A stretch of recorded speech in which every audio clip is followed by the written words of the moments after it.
chỉ trong vài giây, một vệt sáng lao lên từ mặt biển, xé toạc màn hình radar và toàn bộ cuộc tập trận đa quốc gia biến thành khoảnh khắc mà bất kỳ sai lầm nhỏ nào cũng có thể thổi bùng một cuộc đối đầu giữa 4 lực lượng lớn.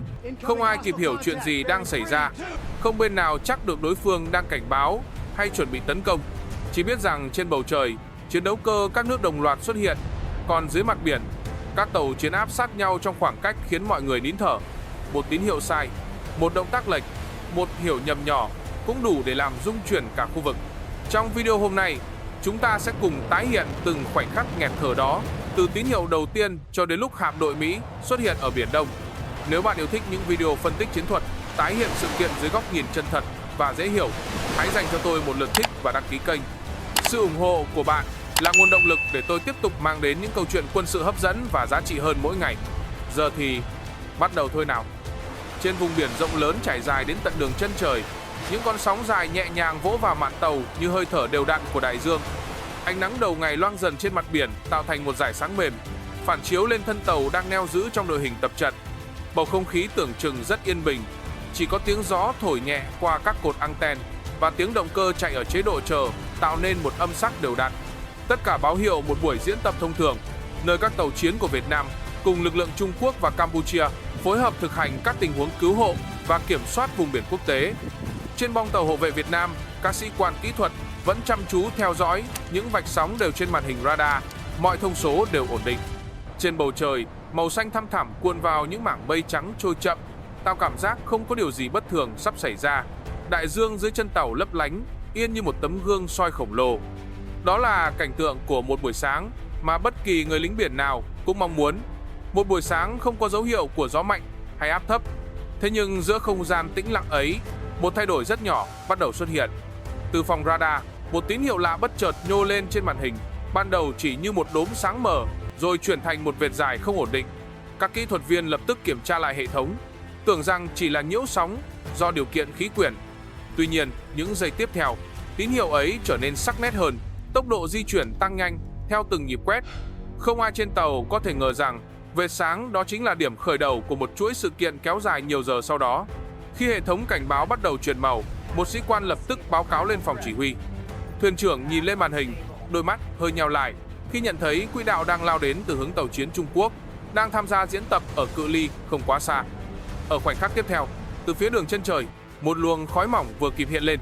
Các sĩ quan Việt Nam chỉ kịp nhận ra đó là dấu hiệu của một vật thể đang được đẩy đi với tốc độ lớn. Tất cả chưa kịp phân tích, chưa kịp liên lạc xác minh, chưa kịp đưa ra cảnh báo. Một vệt sáng xé qua bầu trời rồi lao thẳng xuống mặt biển gần tàu Việt Nam. Tinh thần toàn bộ thủy thủ đoàn lập tức căng lên, mọi ánh mắt hướng về quỹ đạo vừa xuất hiện. Mặt biển vốn yên ả trở nên gợn lên từng lớp sóng dồn khi luồng khí nóng quét qua. Chỉ vài giây sau, tín hiệu mới hiện lên trên màn hình radar, sắc hơn, rõ hơn, tốc độ tăng gấp nhiều lần so với tiêu chuẩn của một bài tập trận thông thường. Không ai hiểu chuyện gì đang xảy ra. Không ai nghĩ rằng buổi diễn tập sáng nay lại mang theo một mối nguy lớn đến vậy. Và chính khoảnh khắc đó, bầu không khí trên toàn bộ đội hình tàu Việt Nam bắt đầu siết lại, báo hiệu một biến cố sắp ập đến, một biến cố không tài liệu huấn luyện nào từng mô tả đầy đủ. Từ khoảnh khắc tín hiệu lạ xuất hiện, nhịp độ trên bong tàu Việt Nam thay đổi hoàn toàn. Các sĩ quan trực chiến liên tục rà soát lại thông số, nhưng hình ảnh trên radar vẫn bất thường, lúc mờ lúc rõ, không theo bất kỳ quy luật nào của một bài diễn tập. Những vòng tròn quét liên tiếp hiện lên các điểm sáng chập chờn, khiến toàn bộ hệ thống liên lạc của tàu bắt đầu gặp nhiễu. Một sĩ quan dùng tai nghe tổng hợp báo cáo dồn dập. Tín hiệu từ tàu Trung Quốc bị đứt đoạn, tín hiệu từ tàu Campuchia chập chờn như có lớp sóng nào đang phủ lên. Những đoạn mã được gửi đi không còn trọn vẹn. Toàn bộ kênh liên lạc chung của cuộc tập trận biến thành những dòng tín hiệu rời rạc khó giải mã. Trên màn hình chỉ huy, vệt sáng vừa nãy lại xuất hiện, nhưng lần này tiến gần hơn và lao theo góc hạ thấp. Cảm giác về một vật thể đang tiếp cận ở tốc độ cao khiến nhiều sĩ quan Việt Nam căng thẳng. Lệnh cảnh báo mức 1 được kích hoạt. Trên bong, pháo thủ bắt đầu xoay giá pháo để sẵn sàng bảo vệ tàu trong trường hợp cần thiết. Ngay lúc ấy, từ phía đội hình Campuchia, một tia sáng yếu bắn lên. Ban đầu ai cũng nghĩ đó là đạn pháo hiệu để điều chỉnh vị trí, nhưng đường bay lại không giống tín hiệu cảnh báo. Nó kéo dài theo đường thẳng, bay qua đầu tàu hộ vệ Việt Nam. Một vài thủy thủ nhìn theo, chưa kịp nhận ra ý nghĩa của nó, thì radar báo thêm tín hiệu lạ thứ hai. Nhiễu sóng tăng mạnh, các vạch tín hiệu trên màn hình bị xé thành nhiều đoạn nhỏ. Hệ thống cảnh báo tưởng như hoạt động cùng lúc ở cả ba hướng. Tàu Việt Nam lập tức bắn loạt pháo cảnh cáo xuống vùng nước phía trước để tạo khoảng cách an toàn. Mặt biển vốn đang lặng lại bùng lên những cột nước lớn, tiếng pháo vang xa, lan đến cả đội hình Trung Quốc. Từ phía tàu Trung Quốc, các thiết bị cảm biến phân tích sai dữ liệu, cho rằng tàu Việt Nam đang khai hỏa vào họ. Một khẩu pháo cỡ nhỏ trên tàu hộ vệ Trung Quốc xoay nhanh, bắn loạt đạn ngắn xuống vùng nước gần tàu Việt Nam nhằm cảnh báo lại. Nhưng đạn rơi quá gần, sóng nước bắn lên bung, khiến nhiều thủy thủ phải né tránh. Càng lúc, tín hiệu hệ thống càng nhiễu nặng, các lệnh truyền đến chậm hơn, nhiều thông số mất kết nối. Không ai còn xác định được thông điệp từ đơn vị đối tác. Chiếc cầu nối duy nhất giữa các lực lượng giờ chỉ còn lại những tín hiệu ngắt quãng. Một pháo thủ Campuchia thấy cột nước bắn lên quá mạnh, hiểu nhầm rằng tàu Việt Nam đang khai hỏa thật sự. Anh ta xoay pháo và bắn một loạt đạn ngắn về phía trước để cảnh báo. Nhưng trong góc bắn hẹp, đạn lạc quỹ đạo, tạo thành một đường vòng sát mép đội hình Việt Nam. Chỉ cần bấy nhiêu, mọi thứ lập tức thay đổi. Từ một tín hiệu lạ không rõ nguyên nhân, cuộc diễn tập chuyển sang trạng thái cảnh giác cao. Từ cảnh giác cao, chuyển thành đối đầu tiềm ẩn. Và từ một loạt hiểu nhầm liên tiếp, không ai còn dám chắc giây tiếp theo sẽ diễn ra điều gì. Trên bong tàu Việt Nam, mọi khẩu pháo đều đã xoay đúng hướng. Các sĩ quan nắm chặt tay vịn chỉ huy. Radar vẫn nhấp nháy từng đợt. Những tín hiệu nhiễu bao trùm toàn bộ mặt biển. Và chính trong bầu không khí hỗn loạn ấy, phát súng đầu tiên của cuộc khủng hoảng đã được bắn ra. Tin báo về vụ nổ gần tàu hộ vệ Việt Nam được truyền về sở chỉ huy hải quân chỉ sau vài chục giây. Trong phòng tác chiến, ánh đèn vàng tập trung phản chiếu lên bản đồ điện tử đang hiển thị toàn bộ khu vực biển. Các sĩ quan trực chiến đồng loạt nhìn lên khi chuông cảnh báo cấp tốc vang lên. Tất cả hiểu rằng những tín hiệu nhiễu và phát bắn lạc hướng trên mặt biển đã vượt khỏi phạm vi của một bài diễn tập thông thường. Chỉ huy chiến dịch yêu cầu mở toàn bộ kênh liên lạc nội bộ và kích hoạt chế độ phản ứng nhanh. Các thao tác được thực hiện liên tiếp như đã được luyện tập hàng trăm lần trong các kịch bản mô phỏng. Trên màn hình chiến thuật, biểu tượng tàu Việt Nam đang bị ép sát bởi những chấm tín hiệu từ Trung Quốc và Campuchia. Khoảng cách giữa các đơn vị đang thu ngắn lại từng phút, không chần chừ. Mệnh lệnh điều động phi đội Su-30 được ban ra. Tại căn cứ ven biển, những chiếc Su-30 đang trong trạng thái trực chiến lập tức được kéo ra đường băng. Tiếng động cơ khởi động vang lên đầy lực. Các kỹ thuật viên chạy dọc theo thân máy bay kiểm tra khóa tên lửa, thùng dầu phụ và hệ thống dẫn đường.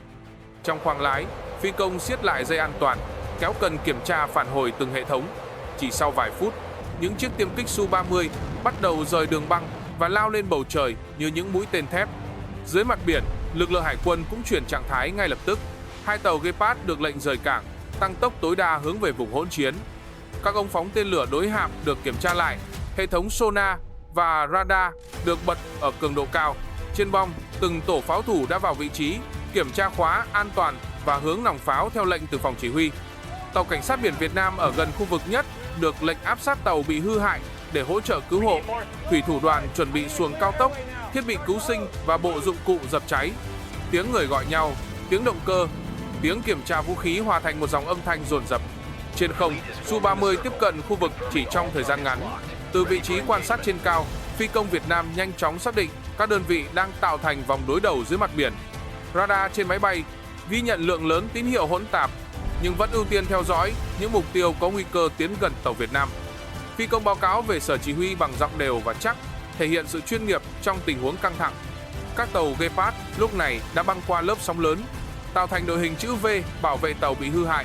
Mệnh lệnh được truyền đi rõ ràng, giữ khoảng cách an toàn, không khai hỏa trước, ưu tiên bảo vệ lực lượng và tạo hành lang rút lui. Tất cả chuyển động nhanh, chính xác, không một thao tác thừa. Từ sở chỉ huy trên bờ đến các đơn vị trên biển và trên không, Việt Nam triển khai lực lượng một cách quyết đoán, chuyên nghiệp, đúng với tinh thần phản ứng trong tình huống khẩn cấp. Và khi những lực lượng đầu tiên của Việt Nam áp sát vùng hỗn chiến, cả bầu trời và mặt biển đồng loạt căng lên, chuẩn bị bước vào giai đoạn đối đầu khó lường hơn. Khi lực lượng Việt Nam vừa tiếp cận rìa khu vực hỗn chiến, những tín hiệu đầu tiên từ radar đã cảnh báo tình huống phức tạp hơn nhiều so với dự đoán. Trên màn hình quét, các tín hiệu từ tàu Trung Quốc và Campuchia chồng chéo như những vệt sáng liên tục đổi hướng. Mỗi vòng quét đều hiện thêm các chấm tín hiệu nhỏ, báo hiệu các hệ thống vũ khí đối phương đã chuyển sang trạng thái cảnh giới trung cấp. Từ tàu Trung Quốc, hệ thống radar mạng pha chủ động bắt đầu nghiêng theo nhiều góc quét khác nhau. Các sĩ quan của họ liên tục trao đổi qua tai nghe, cố gắng xác định hướng bắn của những loạt pháo cảnh cáo trước đó. Tuy nhiên, tín hiệu nhiễu mạnh khiến những phân tích chiến thuật trở nên khó chính xác. Một sĩ quan Trung Quốc nhìn vào màn hình, thấy biểu tượng tàu Việt Nam đang điều chỉnh đội hình tiến gần, lập tức cho rằng đó là động tác áp sát uy hiếp. Trong lúc đó, trên tàu Campuchia, một nhóm kỹ thuật viên đang cố gỡ lỗi hệ thống kiểm soát hỏa lực sau loạt tín hiệu lạc hướng lúc trước. Nhưng khi radar báo cảnh báo màu vàng, nhiều chỉ huy hiểu nhầm rằng lực lượng Việt Nam đang chuẩn bị phản kích. Các khẩu pháo tầm trung được xoay về hướng đội hình Việt Nam để phòng thủ, chỉ chờ lệnh khai hỏa nếu phát hiện nguy cơ. Trên bong tàu Gepard của Việt Nam, các sĩ quan chiến đấu quan sát toàn bộ diễn biến qua ống kính quang học. Họ thấy pháo Trung Quốc nâng nòng. Họ thấy phía Campuchia bật hệ thống định hướng tên lửa cự ly ngắn. Dù chưa có phát bắn trực tiếp nào hướng vào Việt Nam, bầu không khí giữa ba lực lượng trở nên nặng nề, như có thể vỡ tung bất cứ lúc nào. Cùng lúc đó, ở sở chỉ huy của Trung Quốc, một nhịp dao động mạnh xuất hiện trên màn hình quét. Hệ thống nhận diện mục tiêu của họ báo rằng có vật thể lạ đang di chuyển theo hướng bất định giữa đội hình. Dù chỉ là tín hiệu ảo do nhiễu sóng từ nhiều nguồn, các sĩ quan Trung Quốc sợ rằng đó là thiết bị thăm dò của đối phương. Một khẩu pháo tầm gần được kích hoạt. Loạt đạn cảnh báo đầu tiên rơi xuống vùng nước phía trước, tạo thành những cột sóng lớn. Các tàu Campuchia thấy cột nước bùng lên, lại tưởng rằng Trung Quốc đang bị tấn công thật sự. Một số tàu bật hệ thống tên lửa phòng thủ, tạo thành mạng lưới tia định hướng quét ngang bầu trời. Trên bong, pháo thủ căng mắt theo dõi từng thay đổi nhỏ, tay luôn đặt gần cần kích hoạt.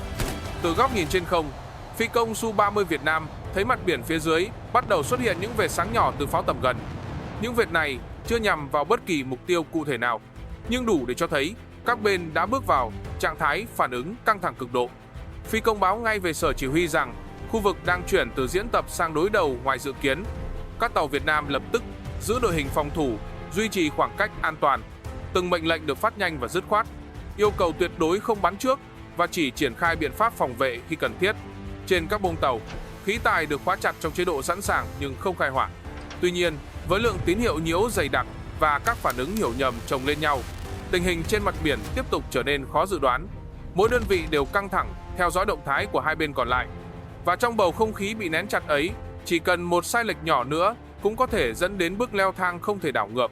Trên bầu trời, phía trên vùng biển đang hỗn loạn, những chiếc Su-30 của Việt Nam bắt đầu hạ độ cao để quan sát toàn cảnh.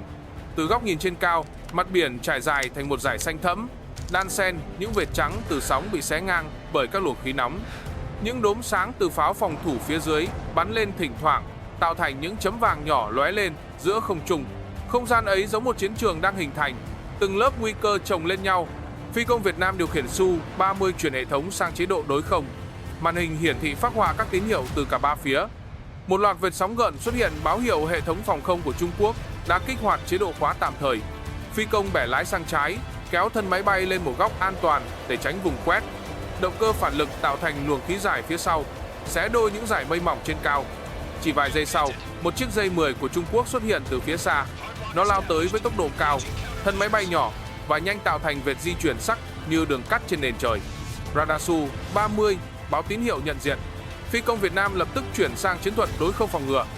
Anh hạ nhẹ tốc độ, giữ khoảng cách, tạo ra góc quan sát rộng để tránh hiểu nhầm dẫn đến va chạm chiến thuật. Chiếc J-10 bẻ lái xuống thấp, lượn qua khu vực phía trên các tàu chiến Trung Quốc. Động tác ấy khiến hệ thống cảnh báo trên Su-30 kêu lên một nhịp ngắn, báo hiệu khả năng bị quét bởi radar khóa dấu. Phi công Việt Nam ngay lập tức kéo cần điều khiển cho máy bay xoay một vòng tránh sang trục khác. Thân máy bay nghiêng mạnh, cánh lượn sát lớp mây, tạo nên cảnh tượng đẹp nhưng đầy áp lực. Ở phía khác, một trực thăng Campuchia đang làm nhiệm vụ tìm kiếm và hỗ trợ các tàu bị nhiễu tín hiệu cũng bị lạc vào khu vực đối không. Tín hiệu của nó khiến radar của J-10 và Su-30 cùng xuất hiện thêm một mục tiêu mới, càng làm tình hình rối hơn. Phi công trực thăng cố giữ độ cao an toàn, nhưng gió mạnh và luồng khí từ các chiến đấu cơ khiến nó chao đảo. Một chiếc Su-30 hạ độ cao hơn, lượn vòng để tránh hướng của J-10. Phi công Việt Nam tận dụng ưu thế về bán kính vòng lượn để kéo chiếc máy bay vào vị trí thuận lợi. Cảm biến khóa mục tiêu nhấp nháy, nhưng phi công lập tức tắt chế độ vũ trang để tránh kích hoạt hiểu nhầm. Anh giữ máy bay ở hướng bám đuôi an toàn, chỉ theo dõi, không gây khiêu khích. J-10 nhận ra vị trí bị theo sát liền tăng tốc, bẻ lái gấp lên tầng mây phía trên. Su-30 tiếp tục theo, nhưng giữ khoảng cách đúng quy tắc an toàn. Hai luồng khí nóng từ hai chiến đấu cơ tạo thành hai dải trắng kéo dài lên cao, cắt ngang bầu trời đầy mây. Phía dưới, các tàu Việt Nam vẫn quan sát, không chiến qua kính quang học. Những chiếc Su-30 xuất hiện và biến mất trên nền trời liên tục như những bóng thép đang xoay quanh để giữ an toàn cho lực lượng phía dưới. Mỗi vòng lượn, mỗi cú bẻ lái đều phản ánh sự chuyên nghiệp và bình tĩnh của phi công trong tình huống đầy nguy cơ. Và trong không gian chật hẹp của bầu trời đó, mọi chuyển động, dù nhỏ nhất, đều có thể là điểm bắt đầu cho một cuộc đối đầu ngoài dự kiến. Phi công Việt Nam vẫn giữ kỷ luật chiến thuật, vừa cơ động tránh nguy cơ, vừa duy trì kiểm soát tình hình để ngăn cuộc hỗn chiến lan lên không trung. Khi những chiếc Su-30 còn đang cơ động trên bầu trời, tín hiệu từ radar dưới mặt biển bất ngờ chuyển sang chế độ cảnh báo liên tục. Từng vòng quét hiển thị các chấm sáng di chuyển không theo phòng tuyến nào, bị kéo lệch bởi nhiễu sóng từ nhiều nguồn. Trên bong tàu Việt Nam, một sĩ quan tác chiến gấp rút điều chỉnh hệ thống phân loại mục tiêu, nhưng số lượng tín hiệu chồng lên nhau khiến mọi phân tích trở nên khó khăn hơn từng phút. Một tàu chiến Trung Quốc tiến nhanh sang trái đội hình, vô tình cắt ngang hướng di chuyển của tàu Campuchia đang tìm cách rút về tuyến sau. Hai bên hiểu nhầm động tác của nhau, lập tức kích hoạt hệ thống phòng thủ tầm gần. Những chùm tia định hướng xuất hiện trên màn hình radar Việt Nam như một mạng lưới ánh sáng đan xen, khiến cảm giác về một trường đối đầu lớn hơn đang hình thành.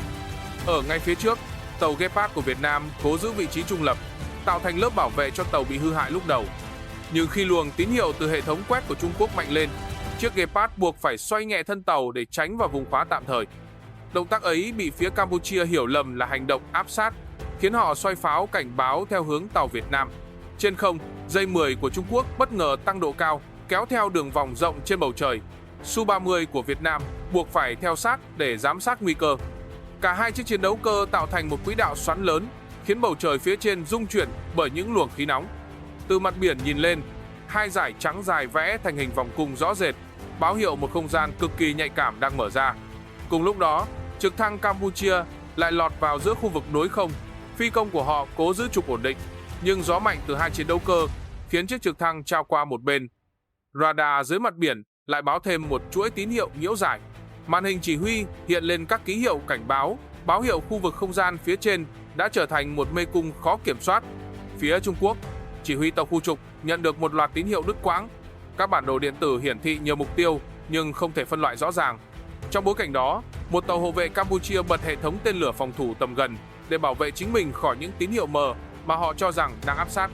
Việc bật hệ thống này khiến radar Trung Quốc kích hoạt chế độ phản ứng tự động, tạo thêm nhiều lớp tín hiệu rối lên mặt biển.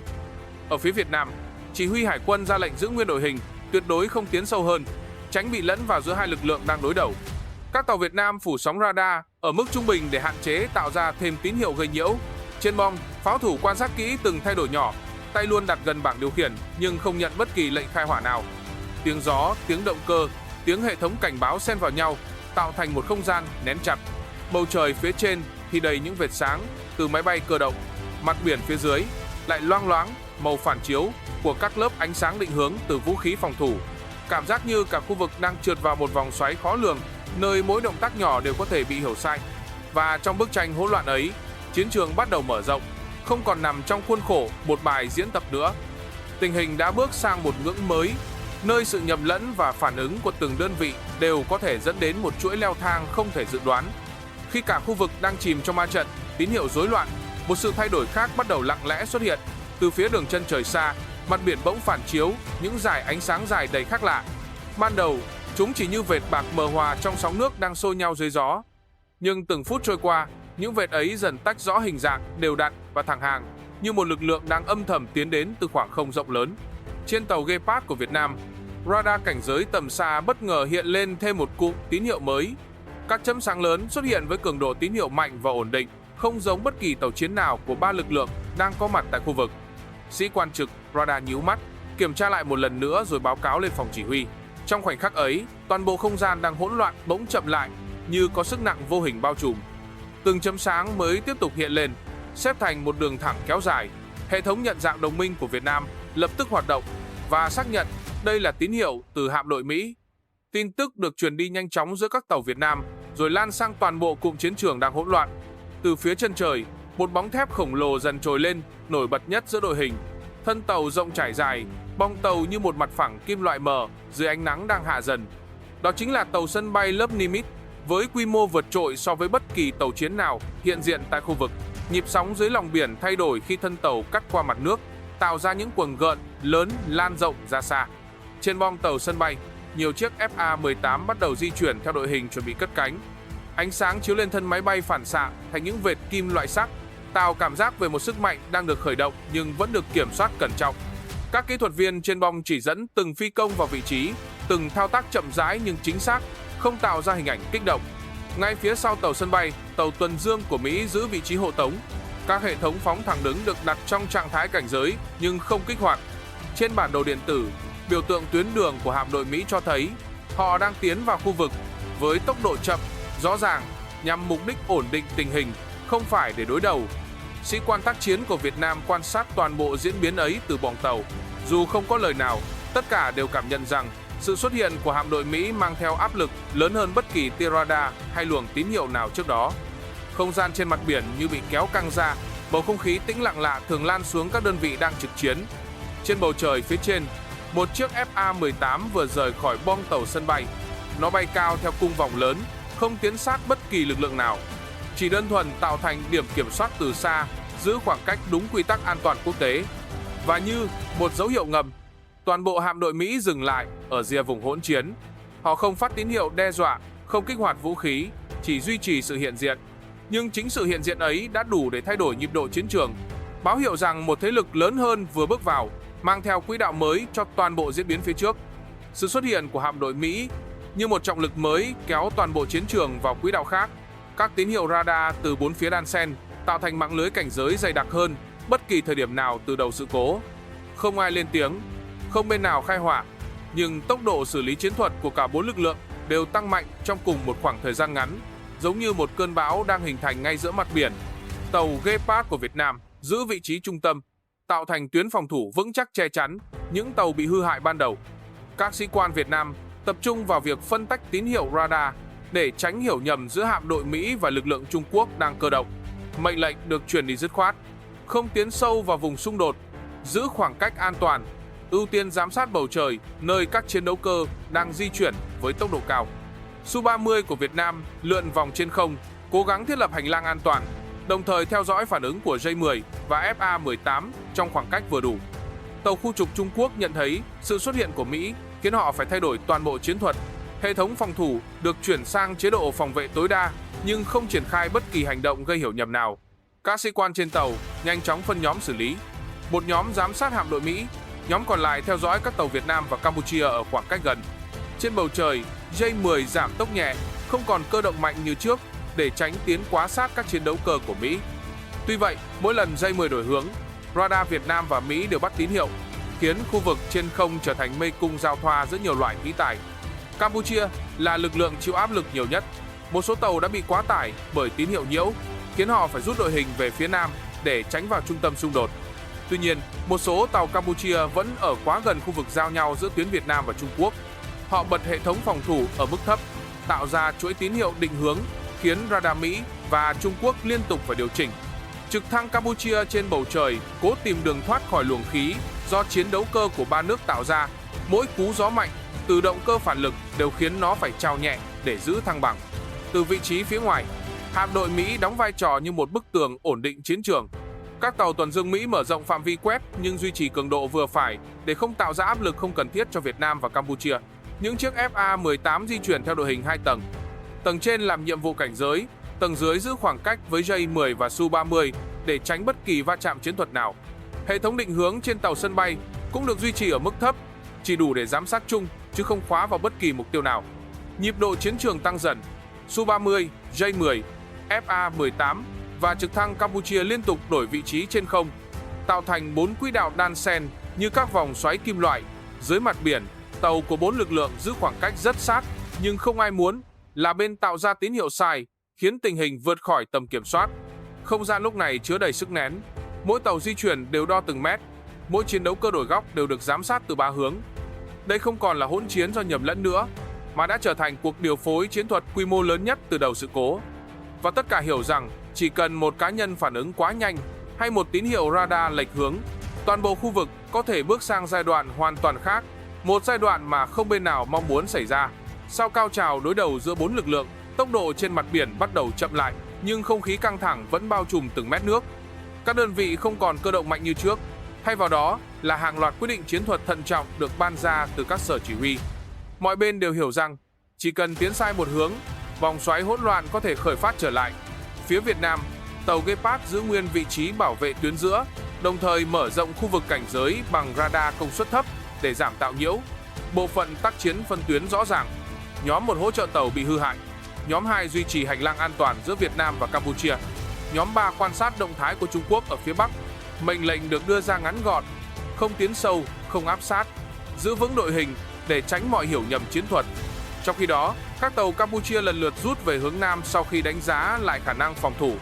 Một số tàu nhỏ di chuyển chậm vì hệ thống tín hiệu chưa ổn định, buộc những tàu khác phải vòng lại, tạo thành lớp che chắn. Trực thăng Campuchia cuối cùng cũng thoát khỏi khu vực đối không phức tạp, lấy lại độ cao ổn định hơn.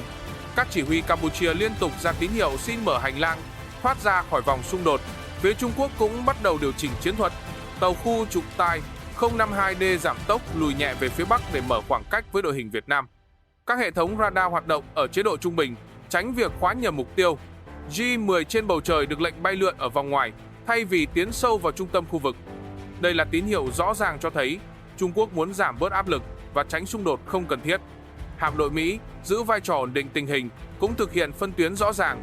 Các tàu tuần dương mở rộng đội hình thành vòng cung ở rìa vùng biển, giữ khoảng cách không gây áp sát bất kỳ lực lượng nào. FA-18 giảm độ cao, bay ở chế độ cảnh giới thụ động. Nhà chỉ huy trên tàu sân bay cho dừng mọi hoạt động có thể gây hiểu nhầm, tập trung vào nhiệm vụ quan sát và bảo đảm an toàn hàng hải. Trên cả 4 hướng, từng lực lượng đều chọn hướng rút, hướng giữ và hướng quan sát rõ ràng hơn. Mặt biển từ chỗ náo động bởi những luồng cơ động gấp giờ chuyển thành những chuyển động chậm có tính toán. Tuy vậy, không gian vẫn căng như dây đàn, không ai dám chủ quan, không ai muốn là người tạo ra thêm một tín hiệu sai. Cả khu vực giống như đang lùi lại một bước, chờ đợi. Một sự chờ đợi đầy thận trọng, nơi mỗi đơn vị đều hiểu rằng họ phải thoát khỏi vòng xoáy đang siết chặt này trước khi tình hình vượt khỏi tầm kiểm soát một lần nữa. Khi các tàu chiến dần giãn đội hình và những chiến đấu cơ trên bầu trời giảm nhịp cơ động, mặt biển tuy đã bớt căng nhưng bản đồ chính trị toàn khu vực lại bắt đầu rung chuyển mạnh. Sự cố ngoài dự kiến giữa 4 lực lượng đã vượt xa phạm vi quân sự và trở thành tâm điểm của một cuộc đối thoại lớn hơn, nơi từng quyết định của mỗi quốc gia đều kéo theo những hệ quả rộng khắp. Tại Việt Nam, các cơ quan chiến lược lập tức họp khẩn để đánh giá nguyên nhân dẫn đến chuỗi tín hiệu sai lệch. Những báo cáo ban đầu tập trung vào việc xác định xem đây có phải là lỗi kỹ thuật, nhiễu radar hay do quy trình phối hợp giữa các lực lượng trong cuộc diễn tập chưa thống nhất.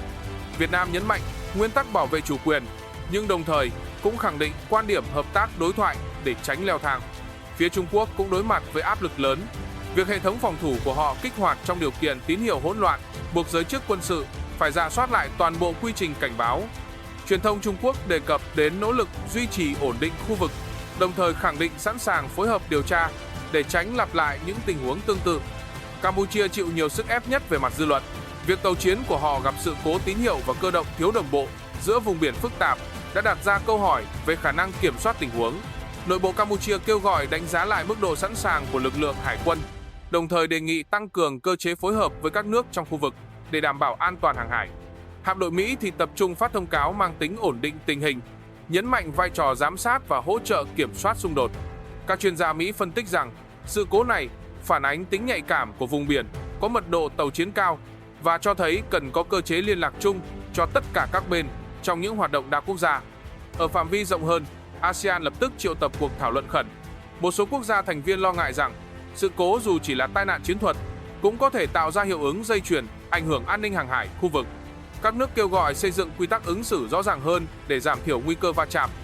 Liên Hợp Quốc cũng lên tiếng, nhấn mạnh việc giữ an toàn cho vùng biển quốc tế và tránh mọi động thái có thể đẩy khu vực vào trạng thái căng thẳng kéo dài. Một số nước ngoài khu vực theo dõi sát sao diễn biến vì đây là khu vực giao thương quan trọng của thế giới. Cả khu vực hiểu rằng sự cố này không chỉ đơn thuần là vấn đề quân sự, mà là lời cảnh báo về sự mong manh của ổn định chiến lược. Một tín hiệu sai, một quyết định thiếu kiểm soát hoặc một bước tiến quá nhanh đều có thể ảnh hưởng đến cán cân an ninh của toàn bộ Đông Nam Á. Video hôm nay khép lại ở một vùng biển đã tĩnh lại, nhưng dư âm thì chắc chắn còn đọng rất lâu. Những gì xảy ra cho thấy chỉ một sai lệch nhỏ thôi cũng đủ kéo theo hàng loạt phản ứng dây chuyền khó kiểm soát. Đó không chỉ là bài học cho các lực lượng trên biển, mà còn là lời nhắc nhở về sự mong manh của hòa bình trong khu vực nhiều biến động như Đông Nam Á. Nếu bạn cảm thấy video này hữu ích, hãy dành cho tôi một lượt thích và một đăng ký kênh để tôi có thêm động lực làm tiếp những nội dung chất lượng hơn. Mỗi sự ủng hộ của bạn đều rất quý giá và giúp tôi có thêm niềm tin để tiếp tục kể những câu chuyện quân sự một cách gần gũi và dễ hiểu nhất. Cảm ơn bạn đã theo dõi đến cuối video. Chúc bạn nhiều sức khỏe và hẹn gặp lại trong những tập tiếp theo.